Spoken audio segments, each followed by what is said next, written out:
Hi everyone, Radhe Radhe, सत श्री अकाल, नमस्कार। मैं शिशिर स्वागत करता हूं आपके अपने यूट्यूब चैनल शिशिर की पाठशाला में। और आशा करता हूं आप सभी काफ़ी अच्छे होंगे और मस्त होंगे। जैसा कि आप सभी को पता है कि हम लोग एमपीटेट जो कि वर्ग 3 की जो नोटिफिकेशन आया है एक पात्रता परीक्षा के लिए, उसके लिए हम लोग सीडीपी और ईवीएस का 60 नंबर का क्वेश्चन आप इस चैनल के माध्यम से कर सकते हैं। तो चलिए, ये जो 6 मार्च 2022 का जो पेपर है सेकंड शिफ्ट का, सीडीपी ईवीएस हम लोगों ने कर ली है, सेकंड शिफ्ट का है। और एमपीटेट वर्ग 3 के नाम से मैंने एक प्लेलिस्ट भी बना दी, आप लोग वहां से जाके देख सकते हो पुराने वीडियो। तो चलिए स्टार्ट करते हैं। 121 क्वेश्चन है, फीमेल सेक्स कैसे डिटरमाइन होता है। आपको ये बताना कि महिला लिंग का निर्धारण कैसे होता है। बताना है आपको कि जब एक्स एक्स वाई क्रोमोजोम मिलते हैं या एक्स वाई वाई क्रोमोजोम मिलते हैं। तीसरा ऑप्शन है एक्स वाई क्रोमोजोम मिलते हैं, या डी है एक्स वाई एक्स एक्स या एक्स वाई क्रोमोजोम मिलते हैं। बताइए जल्दी से कि महिला के जो लिंग का निर्धारण होता है वो कैसे होता है, आपको यही बताना है। बताइए जल्दी से। तो 121 का जो राइट आंसर आपका बताइए, बताइए जल्दी से। तो इसका राइट आंसर आपका सी हो जाएगा। क्या हो जाएगा? सी हो जाएगा, जिसको एक्स एक्स क्रोमोजोम मिलने से बनेगा, महिला का लिंग निर्धारण होता है। आगे चलते हैं 122 पे। Psycho analytic theory in socialization is given by, जो सामाजिकरण में मनोविश्लेषणवादी का सिद्धांत था, ये किसके द्वारा दिया गया था, आपको ये बताना है। जिसमें मीड, डर्खिम, फ्रायड या कूले। बताइए, जो साइको एनालिटिक थियरी, याद रख लीजिए साइको एनालिटिक थियरी किसके द्वारा दी गई थी। तो इसका राइट आंसर आपका हो जाएगा सी हो जाएगा। क्या सी हो जाएगा? फ्रायड साहब ने दिया था साइको एनालिटिकल थियरी। आगे चलते हैं 123 है, the position where thought patterns are influenced by language is called, वह जहां पर विचार प्रारूप भाषा से प्रभावित होते हैं क्या कहलाता है। बिल्कुल भाई, जो हमारे पहले मन में विचार आता है हम उसी चीज को बोलते हैं भाषा के रूप में। तो इससे क्या जो प्रभावित होता है क्या कहलाता है, बताइए। इसको भाषाई निर्धारण, लिंग्विस्टिक डिटर्मिनेशन कहते हैं, या कॉग्निटिव बायस बोलते हैं, मतलब संज्ञानात्मक पूर्वाग्रह बोलते हैं, या सोशियो लिंग्विस्टिक जेनेसिस बोलते हैं, या इसको कल्चरल टेंडेंसी बोलते हैं। बताइए जल्दी से, बताइए। इसका राइट आंसर आपका क्या होगा? इसका राइट आंसर आपका ए हो जाएगा। क्या? Linguistic determination. ठीक है, आगे चलते हैं 124 है। 124 क्वेश्चन है, which of the following is caste determinant, आपका जात निर्धारण कैसे होता है ये बताइए। उसका बेस क्या है, निम्न क्या हो। आपका राष्ट्र होता है, आपका जन्म होता है, आपका योग्यता होती है, आपकी संस्कार। बताइए, बताइए जल्दी से। तो इसका राइट आंसर बिल्कुल जन्म से ही आपका जाति का जो निर्धारण होता है, हिंदू है, मुस्लिम है, ये है आपका निर्धारण कर दिया जाता है। ठीक है, आगे चलते हैं। चलिए 125 है, regarding learners individual differences the teacher should, छात्रों के व्यक्तिगत अंतर के संबंध में शिक्षक को क्या करना है। इंडिविजुअल डिफरेंस का क्या मतलब होता है? हर छात्र में हर कक्षा में मतलब अलग अलग टाइप के बच्चे होते हैं। ठीक है, कोई डिसेबल पर्सन है, कोई मंद बुद्धि वाला है, कोई सृजनात्मक बालक है, बताना है आपको। बताइए, छात्रों के व्यक्तिगत अंतर के संदर्भ में शिक्षक को क्या करना चाहिए। Solve the problems based on the deductive method, बच्चे के जो प्रॉब्लम को डिडक्टिव मेथड के द्वारा सॉल्व करना चाहिए। Use algorithms most of the time, ज्यादातर समय एल्गोरिथम का उपयोग करें। Provide facts to student memorise, बच्चों को भैया फैक्ट्स दे दीजिए और उनको बोल दीजिए कि आप रटिए, ऐसा नहीं होता। डी बताइए, provide variety of learning situations, बताइए। Provide variety of learning situations, बताइए जल्दी से। तो इसका राइट आंसर आपका डी हो जाएगा। बिल्कुल, उनको ऐसी वेरियस लर्निंग सिचुएशंस प्रोवाइड करिए ताकि, क्योंकि उसमें अलग अलग प्रकार के बच्चे होते हैं इंडिविजुअल डिफरेंस वाली क्लास में। Next, a teacher ask the questions in the class to, कक्षा में प्रश्न क्यों पूछा जाता है। आपसे ये क्वेश्चन कह रहा है कि स्टूडेंट बच्चों को बिजी रखने के लिए, या डिसिप्लिन मेंटेन रखने के लिए, या बच्चों को अट्रैक्ट करने के लिए, या बच्चों को सिखाने के लिए। बताइए जल्दी से। तो इसका राइट आंसर आपका क्या हो जाएगा? इसका राइट आंसर आपका सी हो जाएगा। क्या? सी हो जाएगा, टू अट्रैक्ट स्टूडेंट अटेंशन। ठीक है, विद्यार्थियों का ध्यान आकर्षित करने के लिए क्वेश्चन पूछा जाता है। आगे चलते हैं, चलिए 127 है, which of the following is an approach to educational planning, निम्नलिखित में से कौन सा शैक्षिक योजना के लिए एक दृष्टिकोण है। मतलब आप एजुकेशन प्लानिंग कर रहे हैं, ठीक है, इसमें से कौन सा एक अप्रोच है जो क्या सही है। बताइए, मैन पावर अप्रोच या social domain approach, both man power approach and social domain approach, या D none of the given options. बताइए जल्दी से। तो इसका राइट आंसर आपका क्या होगा? इसका राइट आंसर आपका सी हो जाएगा। Both man power approach and social domain approach जो है एक किसका? एजुकेशनल प्लानिंग का अप्रोच है। ठीक है, आगे चलते हैं। 128 है, children have the potential to create knowledge and make meaning from the perspective the role of teacher is that of. बताइए, जब बच्चों में ज्ञान की रचना करने और अर्थ निकालने की क्षमता तो होती है, बच्चे बिल्कुल क्रिएटिव कर लेते हैं, क्रिएटिविटी उनकी में अंदर पहले से ही होती है, और चीजों को अर्थ निकालने का जो समझ है वो पहले से ही विकसित रहता है। इस दृष्टिकोण से एक शिक्षक की क्या भूमिका होती है, आपको ये बताना है। बताइए जल्दी से। कम्युनिकेटर एंड लेक्चरर, फैसिलिटेटर या डायरेक्टर या नेगोशिएटर, बताइए जल्दी से। बिल्कुल, इसका राइट आंसर आपका क्या हो जाएगा, बी हो जाएगा। टीचर को एक फैसिलिटेटर के रूप में काम करना चाहिए, एक भूमिका होती है उसकी। आगे चलते हैं 129 पे।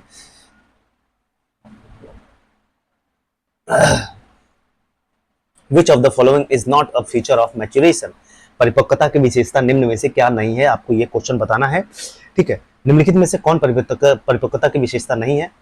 It encompasses both physical and mental development, इसमें शारीरिक और मानसिक विकास दोनों आते हैं। दूसरा ऑप्शन कह रहा है कि यह व्यक्तिगत विकास के माध्यम से होता है, मतलब it occurs through individual growth. C कह रहा है यह केवल बाहरी प्रेरक वस्तुओं के कारण होता है, it happens only because of external stimuli.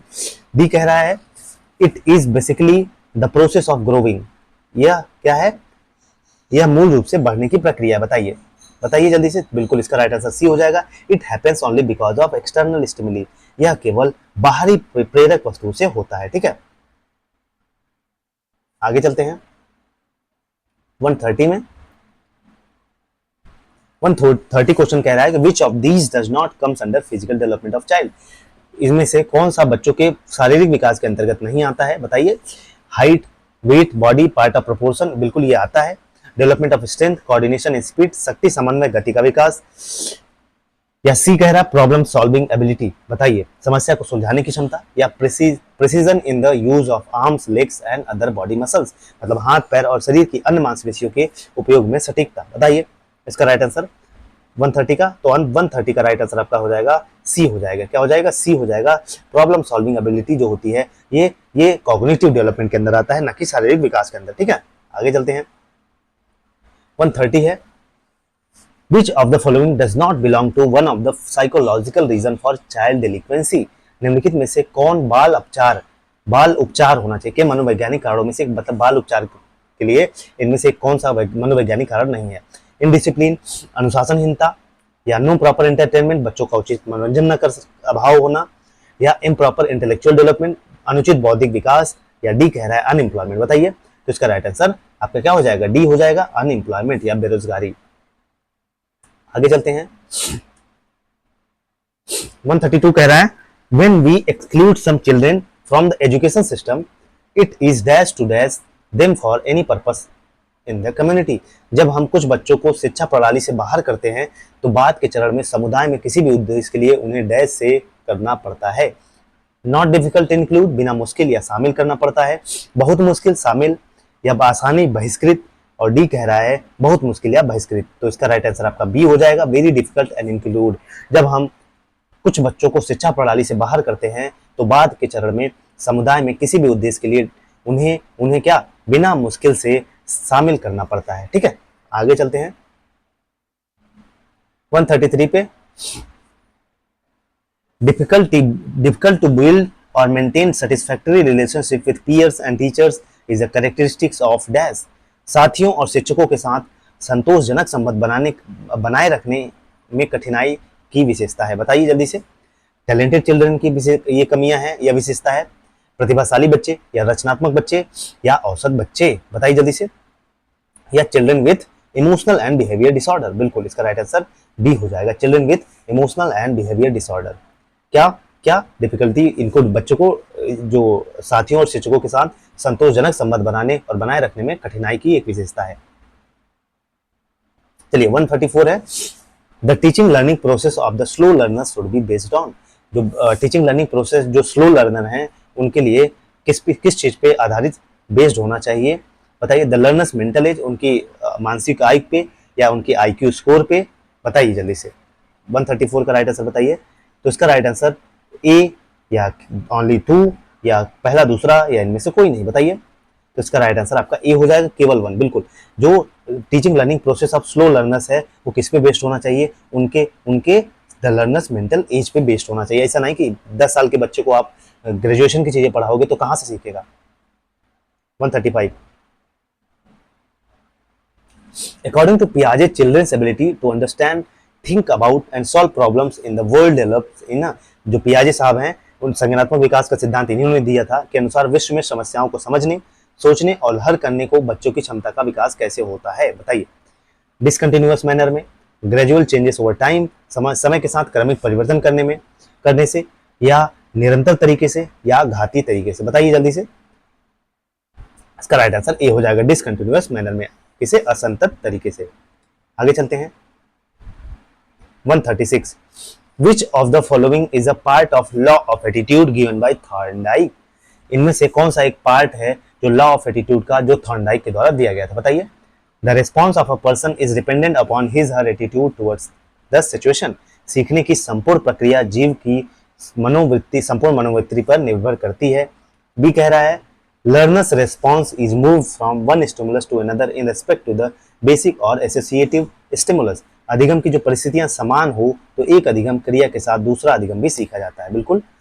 सी कह रहा है a person varies or changes his her response till an appropriate behavior is succeeded। एक उपयुक्त व्यवहार सफल होने तक एक व्यक्ति अपनी प्रतिक्रिया बदलता रहता है। डी है acts leading to satisfaction becomes associated with that situation। जब हमें सीखने के परिणाम से संतोष, सुख या प्रसन्नता प्राप्त होती है तो हम सीखने और तत्परता से जुटे रहते हैं। बताइए। इसका राइट आंसर आपका ए हो जाएगा। क्या हो जाएगा? ए हो जाएगा कि सीखने की संपूर्ण प्रक्रिया की जीव की संपूर्ण मनोवृत्ति पर निर्भर करती है। आपकी सिचुएशन क्या है उस पर आप डिपेंड करती है कि आप कैसे सीखना चाहते हैं। 137 है according to John Dewey the process and principles that would help a child in later life and should be included in education is known as. बताइए। डीवी के अनुसार जिन प्रक्रियाओं और सिद्धांतों से बच्चे के बाद के जीवन में मदद मिलेगी और जिसे शिक्षा में शामिल किया जाना चाहिए उन्हें कहा जाता है principle of derivability, principle of integrity, principle of utility या प्रिंसिपल ऑफ टेक्निकलिटी। बताइए जल्दी से। तो इसको हम कहते हैं प्रिंसिपल ऑफ टेक्निकलिटी, ठीक है। सी कहते हैं हम, सी इसका राइट आंसर है, प्रिंसिपल ऑफ यूटिलिटी उपयोगिता का सिद्धांत बोलते हैं। आगे चलते हैं 138 पे। Universal pre school movement started in which of the following country in 1834। भैया यूनिवर्सल प्री स्कूल जो मूवमेंट था ये कब स्टार्ट हुआ है बताइए जल्दी से। जर्मनी में, फ्रांस में, यूके में या यूएसए में। बताइए जल्दी से। अमेरिका। बताइए जल्दी से। 138 का राइट आंसर, बिल्कुल इसका राइट आंसर क्या हो जाएगा? फ्रांस हो जाएगा। आगे चलते हैं। Who among the following had the strong belief in social influence on intelligence and said it cannot be completely set genetically। निम्नलिखित में से किसकी बुद्धि पर सामाजिक प्रभाव में दृढ़ विश्वास था और उसने कहा कि इसे पूरी तरह से आनुवंशिक रूप से निर्धारित नहीं किया जा सकता। एडवर्ड थॉर्नडाइक ने, अल्फ्रेड बिनेट ने, एडविन बोरिंग ने या रॉबर्ट एच कैडबार्ड ने। बताइए जल्दी से। बताइए इसका राइट आंसर। बिल्कुल इसका राइट आंसर आपका बी हो जाएगा। क्या? Alfred beneath, Alfred beneath. आगे चलते हैं 140 है which Swiss psychologist shows that intelligence is the result of natural sequence of a stage and it develop as a result of the changing interaction of a child and its environment। किस Swiss मनोवैज्ञानिक ने दिखाया कि बुद्धि प्राकृतिक अनुक्रम के चरणों का परिणाम है और यह एक बच्चे और उसके पर्यावरण की बदलती बातचीत के परिणाम स्वरूप विकसित होती है। प्लेटो ने, जॉन लॉक ने या एरिक्सन ने या जीन पियाजे ने। तो इसका राइट आंसर जीन पियाजे थे, ठीक है, जीन पियाजे। आगे चलते हैं 141 है how many forms of basic conflicts are there. बुनियादी द्वंद्व कितने प्रकार के होते हैं? 2, 3, 5 या 7। बताइए जल्दी से। तो इसका राइट आंसर आपका बी हो जाएगा। कितने? 3 प्रकार के, ठीक है। आगे चलते हैं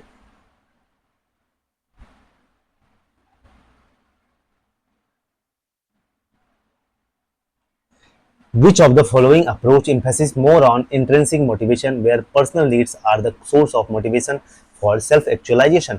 निम्नलिखित में से कौन सा दृष्टिकोण आंतरिक अभिप्रेरणा पर अधिक जोर देता है जहां व्यक्तिगत जरूरतें आत्म साक्षात्कार के लिए अभिप्रेरणा का स्रोत है? बताइए जल्दी से। Behavioural approach, humanistic approach, cognitive approach या आपका सोशियो कल्चरल अप्रोच। बताइए जल्दी से। तो इसका राइट आंसर बी हो जाएगा। क्या? ह्यूमनिस्टिक अप्रोच, ठीक है।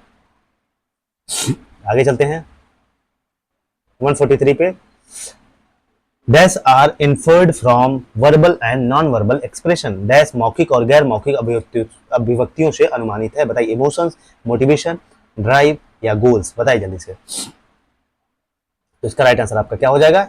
इमोशंस मौखिक और गैर मौखिक अभिव्यक्तियों से अनुमानित है। आगे चलते हैं।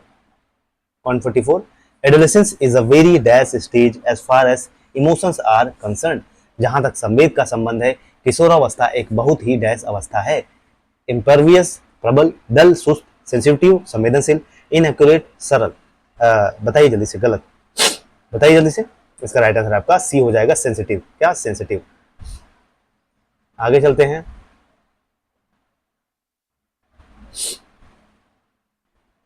एक 145 है, A teacher is explaining, demonstrating definition of a concept. Which stage of teaching is this? बताइए, एक अवधारणा की परिभाषा का प्रदर्शन करते हुए एक शिक्षक समझा रहा है, यह शिक्षण का कौन सा प्रक्रम है? Pre active stage, inter active stage, post active stage या परफॉर्मिंग स्टेज? बताइए जल्दी से। इसका राइट आंसर आपका बी हो जाएगा। क्या हो जाएगा? B, interactive stage. आगे चलते हैं। थोड़ा सा कोल्ड है, सॉरी, उसकी वजह से डिस्टर्बेंस हो रही होगी और उतना पढ़ाने का मन भी नहीं था, लेकिन एक क्वेश्चन प्रैक्टिस सीरीज है तो डेली कराना जरूरी है। Keeping in mind the child centre approach to pedagogy, what should be the teacher do? शिक्षा शास्त्र के प्रति बाल केंद्रित दृष्टिकोण को ध्यान में रखते हुए शिक्षक को क्या करना चाहिए? बताइए। विद्यार्थियों को अपना असाइनमेंट समय से पूरा करने के लिए कहना चाहिए, विद्यार्थियों से कुछ गतिविधियां स्वयं करने से कहना चाहिए और आवश्यकता पड़ने पर उनको मार्गदर्शन करिए। विद्यार्थियों को बताएं कि गतिविधि को प्रदर्शित करके कैसे सीखा जा सकता है, या विद्यार्थियों को पाठ्यक्रम के अनुसार सब कुछ पढ़ा दीजिए। बताइए जल्दी से। इसका राइट आंसर बी हो जाएगा। Ask the student to do some activities themselves and guide them only when required. आगे चलते हैं। 147 है, to remove the gender differences the classroom should have, लैंगिक अंतर को दूर करने के लिए कक्षा में होनी चाहिए। लड़कों के लिए विशेष वातावरण होना चाहिए, लड़कों और लड़कियों के लिए समान वातावरण होना चाहिए, लड़कों और लड़कियों के लिए असमान वातावरण होना चाहिए, या दिए गए विकल्पों में से कोई नहीं। बताइए जल्दी से। इसका राइट आंसर आपका क्या हो जाएगा? बी हो जाएगा। Equal environment for boys and girls, लड़कों और लड़कियों के लिए समान वातावरण होना चाहिए। आगे चलते हैं। 148 है, the world compulsory in the right of children to free and compulsory education act 2009 means, बच्चों के निःशुल्क और अनिवार्य शिक्षा अधिनियम 2009 के अधिकार में अनिवार्य शब्द का क्या अर्थ है? Parents are compulsorily forced to send their children to school to avoid punishment, माता पिता को अनिवार्य रूप से दंडनीय कार्रवाई से बचने के लिए अपने बच्चों को विद्यालय भेजने के लिए मजबूर किया जाता है। उपयुक्त सरकार प्राथमिक शिक्षा के प्रवेश, उपस्थिति और समापन को सुनिश्चित करेगी। सी, केंद्र सरकार प्राथमिक शिक्षा के प्रवेश, उपस्थिति और समापन को सुनिश्चित करेगी। डी, अनिवार्य शिक्षा निरंतर परीक्षण के माध्यम से प्रदान की जाएगी। बताइए जल्दी से। इसका राइट आंसर बी हो जाएगा। उपयुक्त सरकार प्राथमिक शिक्षा के प्रवेश, उपस्थिति और समापन को सुनिश्चित करेगी। RTE act 2009। 149 है, which statement about a creative child is not true, सृजनात्मक बच्चों के बारे में कौन सा कथन सही नहीं है? A creative child is curious, एक सृजनात्मक बच्चा उत्सुक होता है, एक सृजनात्मक बच्चा साहसिक नहीं होता, एक सृजनात्मक बच्चा बहिर्मुखी होता है, एक सृजनात्मक बच्चा महत्वाकांक्षी होता है। बताइए जल्दी से। तो इसका राइट आंसर आपका क्या हो जाएगा? बी हो जाएगा। क्या हो जाएगा? बी, एक सृजनात्मक बच्चा, एक creative child is not adventurous. चलिए आज का लास्ट क्वेश्चन है 150। Which among the following scheme provide scholarship to person with disability to pursue higher education such as MPhil and PhD? निम्न में से कौन सी योजना है जो निःशक्तों को MPhil और PhD जैसे उच्च शिक्षा प्राप्त करने के लिए छात्रवृत्तियां प्रदान करती है? बताइए जल्दी से। Scheme of national scholarship for person with disabilities, comprehensive education scheme for disable children, Rajiv Gandhi fellowship scheme, या inclusive education for the disable at secondary stage? बताइए जल्दी से। तो इसका राइट आंसर आपका सी हो जाएगा। तो इस तरह से हम लोगों ने आज कर लिया 30 क्वेश्चन। मिलेंगे अगले वीडियो में 30 क्वेश्चन जो अब 7 मार्च का पेपर करेंगे। ठीक है, आपको 2 वीडियो डेली मिलेगी, 30 नंबर की CDP, 30 नंबर की VS। जय हिंद, जय भारत।